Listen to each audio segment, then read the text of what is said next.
Russ Smoot. How you doing, brother? Good, man. How you doing? Good, dude. Good to be with you, man. It's a good time in Des Moines, Iowa. Dude, Desmond, Iowa. Here we are. Desmond. Desmond, Iowa. Desmond, Iowa. Des Moines, Yeah. dude. Woo! How is it out here? Dude, it's good, man. It's been a little wet, been a little different, but it's been fun. It's fun to learn a new spot. I was out here working with you guys yesterday, and the market's a little different. Different. Yeah. Yep. You guys Not are quite learning it though. Yeah, no, we're figuring it out. It wasn't quite what I pictured, but I didn't know. But Good. no, we're figuring it out. Figuring out the people a little bit more. Good. So I get a little bit of time with Mr. Russ Smoot here. He has been in the door-to-door industry for a long time, and just made a transition to come work with Vivint, on the SmartHome side. But I'm curious, as we kind of dive into this, I got a few questions, but I'm curious why, like you were really successful in the satellite industry, and you had the opportunity to go to a ton of different places. Yeah. And which, from what I understand, you did do a lot of research, but why did that? Why did you come here? It's a good question. And I think a lot of people wonder that because they're like, dude, weren't you making good money? And like, yeah, I was making good money. I bought a new house last year. Like, I was in a good spot, but it's not about now as much as it is knowing like where I'm going and where I want to end up, right? And so, yes, there's opportunities in solar maybe that are like quick cash type plays. And there were opportunities. I met with a bunch of different companies, but at the end of the day, like, I wanted a new group of people that could also help elevate me, right? And I wanted opportunity to build reps because I get most of my fulfillment out of helping other reps succeed. And most of the other new opportunities right now are not about the reps. They're about they're not about building teams. They're about building Your personal sales. Yeah, like, I mean, you look at, like, there's a lot of solar options. You can't build solar teams right now. They just bounce between companies. So, I like taking a guy that's not really great at making money yet and teaching him how to do that. And you don't do that in a lot of the other industries. There's so much fulfillment in taking a rep that has nothing. Yep. And building them into something that all of a sudden they have money, they can do things they want to do, and they see a ton. I mean, they just have a bright future now, whereas they didn't before. Yeah, no, 100%. And I couldn't, I'm sure I could have done that in other places. I could have, but, I had known Adam for a few years, and to really make a move like that, honestly, you can't trust a lot of people these days. Like, they might tell you the world, they might promise you the world, but you got to, look them in the soul and be like, are you actually for real? Yeah, we're all sales reps. Yeah. Every one of us. Yeah, 100%. And Adam too, right? Adam's been trying to recruit me for a few years, but I felt like I could look Adam deep in the soul and know that he was just genuine and authentic with me.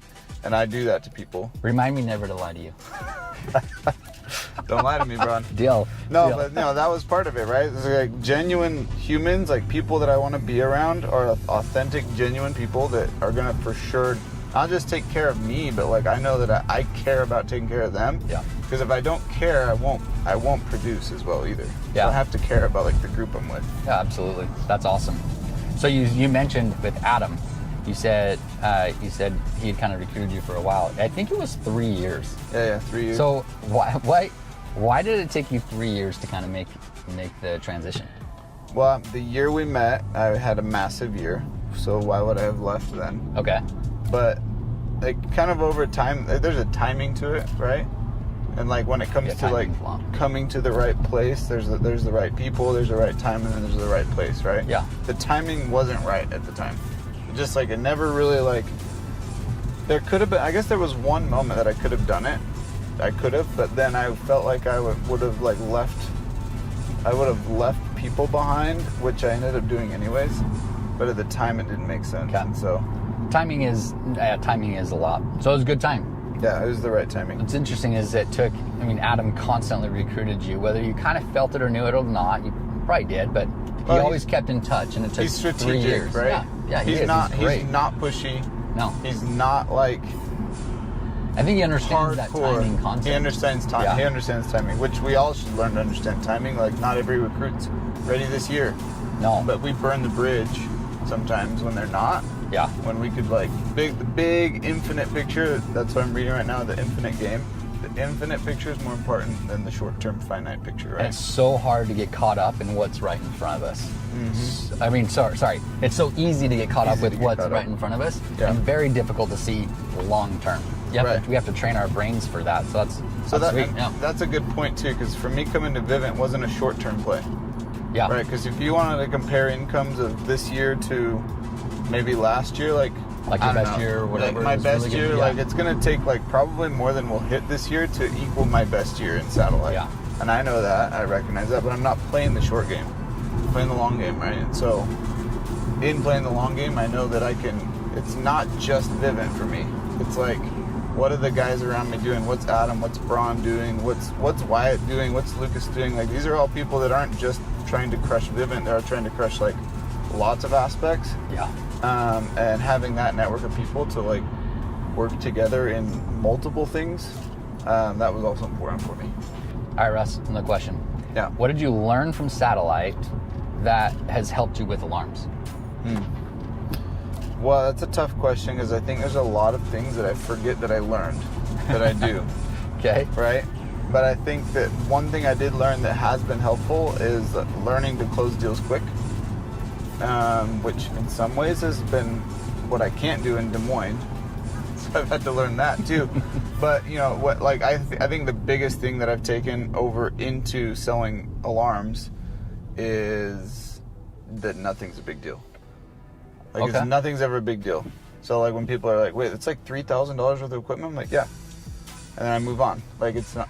Yeah, it's $3,000. What the frick? You want me to over-explain that? It's $3,000. Yeah, it is. It's $80 a month though. And so like that no big deal type mindset where it's like, wait, you have to check my credit? Yeah, it's part of it.